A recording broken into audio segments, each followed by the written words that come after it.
ఒక మంత్రి ఏమో రైతు బంధు అడిగితే చెప్పుతోని కొట్టిండ్రు అంటాడు. ఇంకో ముఖ్యమంత్రి ఇవన్నీ ఏమైనాయి ఎందుకు ఏమని గట్టిగా నిలదీస్తే ఏం మాట్లాడతారు లిల్లీ పుట్టుగాళ్ళు? నీ గుడ్లు వీకి గోటీలు ఆడుకుంటాము, నీ పేగులు తీసి మెడలేసుకుంటాము, నిన్ను పండబెట్టి తొక్కుతాము, నీ ముడ్డి మీద షెడ్డి లేకుండా షెడ్డీలు గుంజుకుంటాము. ఇదేనా 10 ఏళ్లలో నేను ముఖ్యమంత్రి ఉన్నప్పుడు ఒక్కసారి ఇటువంటి మాట విన్నారా? ఇంత అగౌరవంగా మాట్లాడినామా? ఇంత అన్యాయం మీ కళ్ళ ముందనే జరగాలన్నా? దయచేసి ఆలోచన చేయాలి. ఎలక్షన్ అంటే ఓట్లు అంటే ఏదో ఆగమాగం ఓట్లేసుడు కాదు. ఇలా సభలో ఉన్నారు, నేనే ఒక 100-150 లారీలు దాటుకుంటూ వచ్చిన, అందులో ఫుల్గా మంది ఉన్నారు. చాలా దూరంలో పోలీసు వాళ్ళు ఆపుతా ఉన్నారు, పోలీసు వాళ్ళు బొమ్మలు వీకేస్తా ఉన్నారు. నేను పోలీసు మిత్రులకు మనవి చేస్తా ఉన్నా, మీ డ్యూటీ మీరు చేయండి. 10 ఏళ్ళు మేము కూడా గవర్నమెంట్ ఉన్నాం. అమాయకులను బెదిరియడం, కొట్టడం, బీఆర్ఎస్ ఫ్లెక్సీలు బికేయడం ఇదా మీ పోలీస్ డ్యూటీ?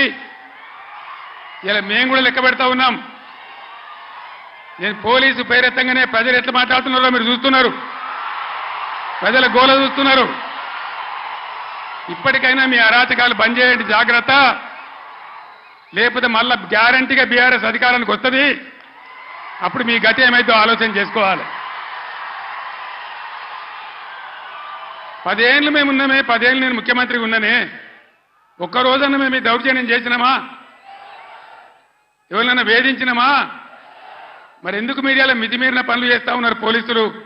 దయచేసి మానుకోండి పోలీస్ సోదరులారా, మేమన్నీ రికార్డు చేస్తా ఉన్నాం.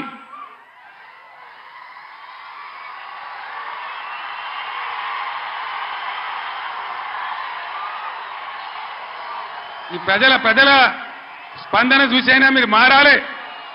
డీజీపీ గారు మీరు మారాలని నేను చెప్తా ఉన్నా, లేకపోతే మీ మీదకి ప్రజలే తిరుగుబడే రోడ్ వస్తుంది, జాగ్రత్త అని నేను చెప్తా ఉన్నా.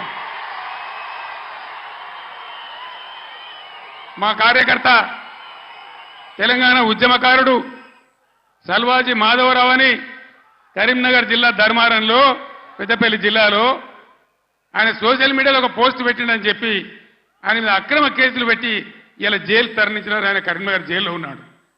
ఇది మీకు న్యాయమా? డీజీపీకి ఏమైనా గౌరవం ఉంటే ఆ సల్వాజీ మాధవరావు మీద ఏదైతే జరిగిందో దాని మీద స్పెషల్ కమిటీ సీనియర్ ఐపీఎస్ ఆఫీసర్తో ఎంక్వైరీ చేయాలి. ఏ సబ్ ఇన్స్పెక్టర్, ఏ సర్కిల్ ఇన్స్పెక్టర్ దౌర్జన్యానికి పాల్పడ్డాడో వాళ్ళ మీద మీరు చర్యలు తీసుకోవాలి. లేకపోతే తస్మాత్ జాగ్రత్త, మేము న్యాయస్థానం తలుపులు దాడతామనే మనవి చేస్తా ఉన్నా.